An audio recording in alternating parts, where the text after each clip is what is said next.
Salam hörmətli müəllimlər, bu videoda 30 may 2025-ci ildə keçirilmiş sertifikasiya sınavının izahına baxacağıq. Bu dəfə fizika fənni üzrə olan kurikulum suallarına baxacağıq.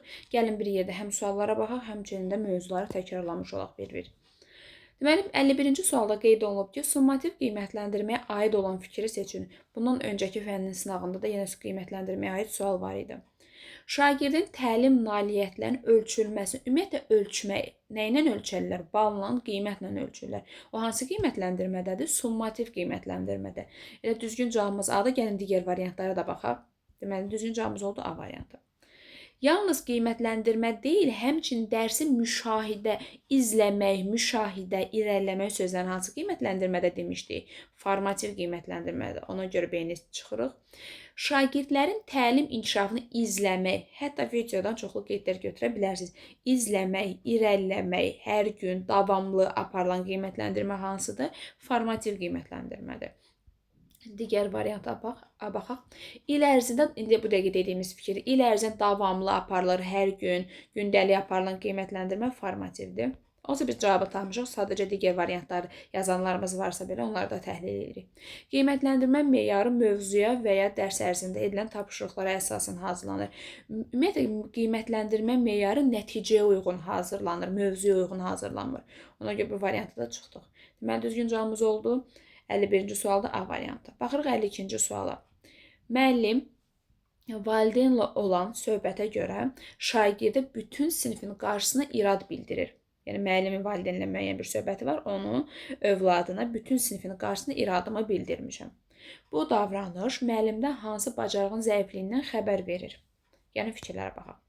Sinifdə səmərəli idarə etmə bacarığının olmamasından, sinifi idarə etmək üçün gözlənti, prosedur, qaydalar qoymalıyıq, misal üçün. Burada ümumiyyətlə sualın şərtində ondan söhbət gedirmi? Təbii ki, getmir.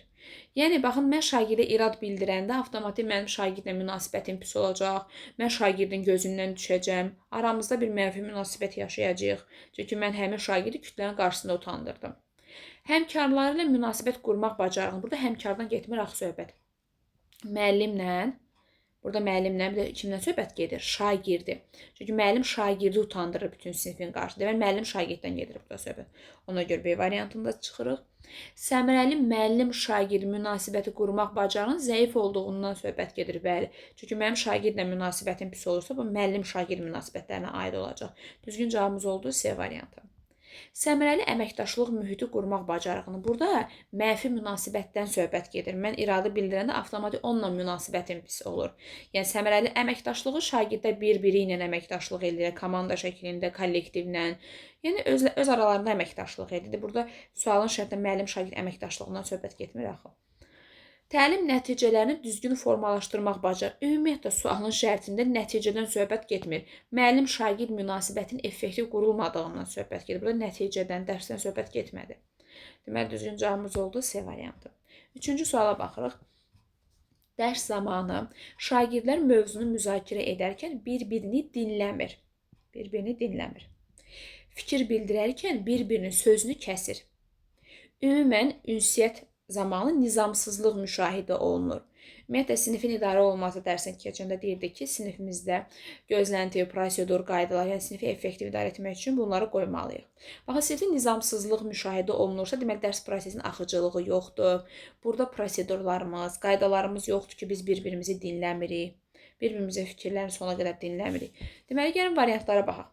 Deyir, bu hal sinifin idarə olunması ilə bağlı hansı problemi olduğunu göstərir.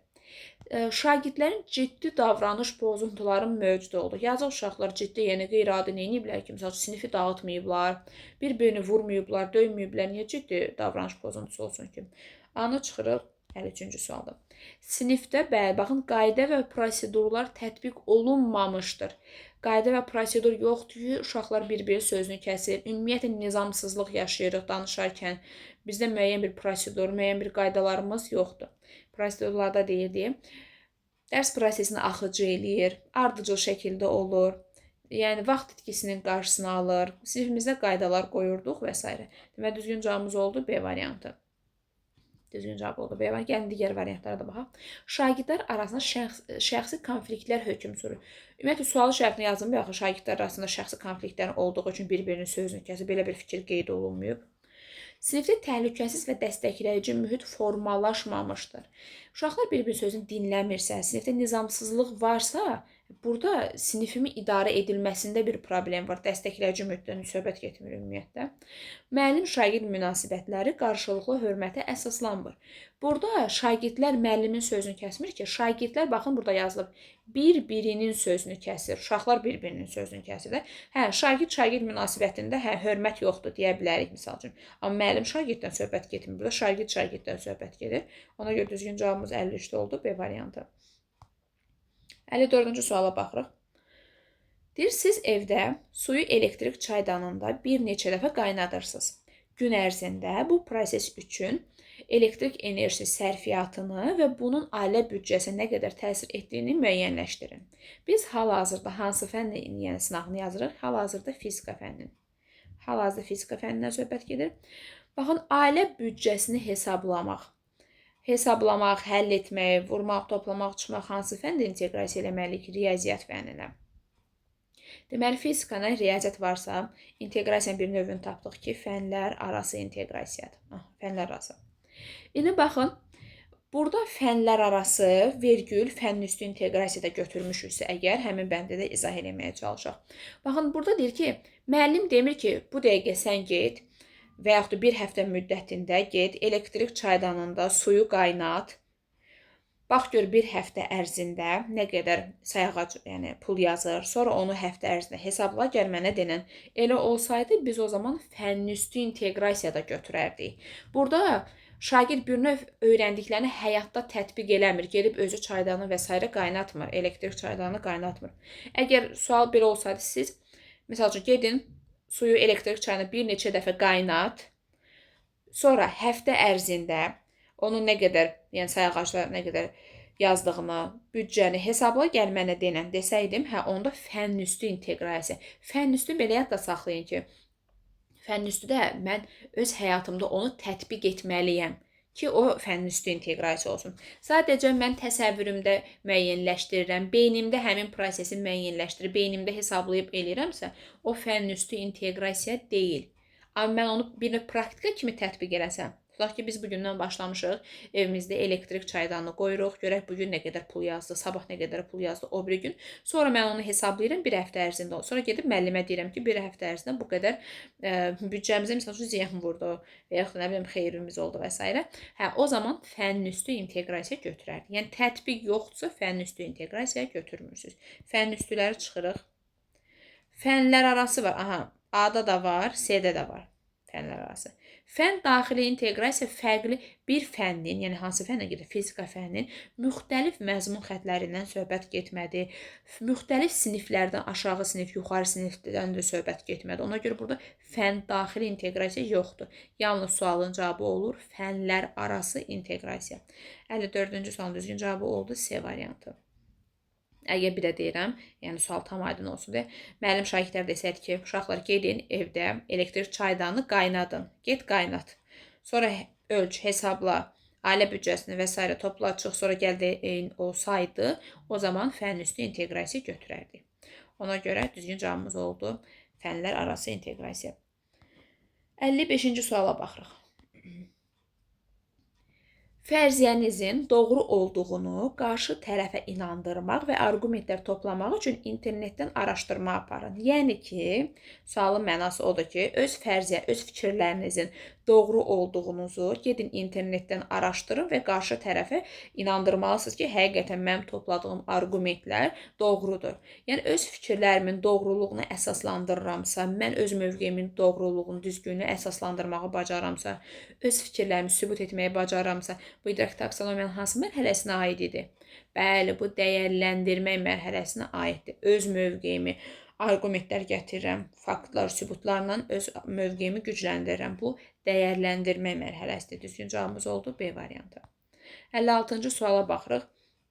Tənqidi düşüncənin yaradıcı düşüncədən fərqi hansıdır? Yəni, hansı variantda doğru qeyd olunub? Tənqidi təfəkkür mövcud ideyaları təhlil edir. Bəli, əsaslını əsassızdan ayırıram və s.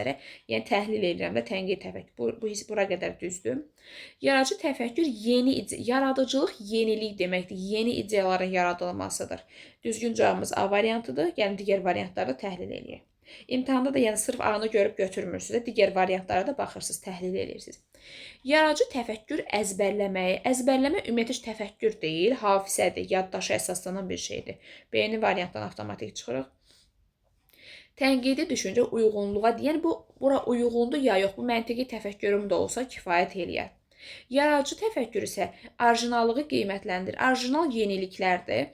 Yaradıcı təfəkkür qiymətləndirmir, sadəcə orijinal əlavələr və s. eləyir. Bunu da çıxırıq. Hər ikisi innovasiya. İnnovasiya nə deməkdir? İnnovativ. İnnovasiya yenilik deməkdir.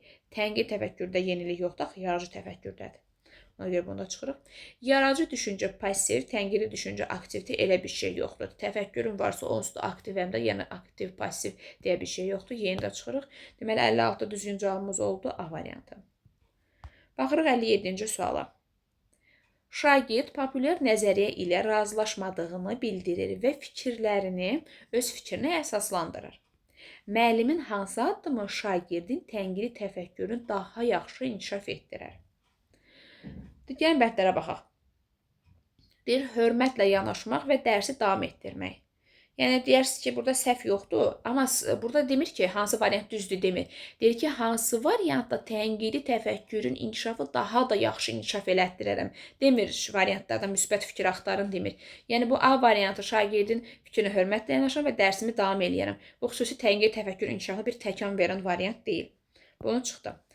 Ümumiyyətlə, tənqidi təfəkkür müzakirə ilə mən fikirlərimi deyirəm, kimsə mənim fikirlərimə qarşı çıxırsa, mən öz fikirlərimi əsaslandırıram, dəlil gətirirəm, arqumentlər gətirirəm və s. Baxın, B variantı deyir ki, sinif müzakirəsinə yönəltmək. Şagirdi bəli müzakirəyə yönəldir, o öz fikrini deyir, öz fikirlərini müzakirədə əsaslandırmağı bacarır və s. Düzgün cavabımız elə oldu B variantı. Elə müzakirə bir növ tənqid təfəkkürümü inkişaf etdirir, belə də yadda saxlaya bilərəm. Digər variantlara da baxaq. Arqumentlərlə fikrinin əsassız olduğunu sübut etmək. Mən fikrimin əsassız olduğunu niyə sübut edirəm ki? Yəni, mən sualın şərtində yazdım ki, şagird populyar nəzərə razılaşmadığını bildirir. Mən arqumentlərlə fikrimin əsaslı olduğunu sübut eləməliyəm, əsassız yox. Ona görə bu variantda silirik. Təsdiqlənmiş nəzəriyyəni sorğulamadan qəbul etmək. Hətta bunu yazıblarsa, yəqin düz nəzəriyyədir demir də. Tənqidi təfəkkür əksinə. Baxın, burada razılaşmır, onu sorğuluyur, öz fikirlərini əsaslandırır. Deyir, bəlkə mən daha əsaslı fikirlər səsləndirə bilərəm. Mən onun fikirlərini sorğulamadan qəbul edirəm, bunu tənqid təfəkkürü inkişaf eləməz keçməndə. Fikri fərdi şəkildə, sonra müzakirə etməyi təklif edir. Yəni, mən öz fikirlərimi fərdi şəkildə özümə bildirəndə tənqid təfəkkürüm daha yaxşı inkişaf edir. Yoxsa şagirdi siniflə müzakirə, təbii ki, komanda ilə, kollektivlə müzakirə eləyəndə hərə bir fikir deyir, mən yenə öz fikirlərimi əsaslandırmağa çalışıram və s. Deməli, düzgün cavabımız oldu B variantı. 58-ci suala baxırıq. Müəllim soruşur, komanda üzvlərindən biri işə az fayda verir. Deməli, işə az fayda verir. Çalışmaq istəmir. Problemi həll etmək üçün nə edərdin? Şagirdin hansı cavabı onda effektiv problemi həll etmə bacarığının olduğunu göstərir. Yəni, variantlara baxaq. Müzakirə üçün komanda toplantısı təşkil edərdim. Baxın, sualın şərtinə baxın, deyir, komanda üzvlərindən biri işə az fayda verir. Yəni, bu bir nəfərlik deyil də, belə baxanda. Əgər komandada problem varsa, birlikdə komanda şəklində həmin problemi həll eləməliyik. Bu A variantında da elə onu yazıb. Komanda toplantısı təşkil edir və problemi aradan qaldırardım. Bu müsbət fikirdir. Yəni, digər variantlara da baxaq. Yəni, cavab götürməyə tələsmir. Bütün variantları təhlil eləmək lazımdır. Digər varianta bax. Tapşırıqlar potensiala uyğun bölüşdürərdim. Sualın şərtində yazılmayı baxaq. Komanda üzvlərindən biri, misal üçün, Leyla, tapşırığın çətin olması baxımından işə az fayda verir və ya çalışmaq istəmir. Sualın şərti ilə bir şey yazılmayıb baxın.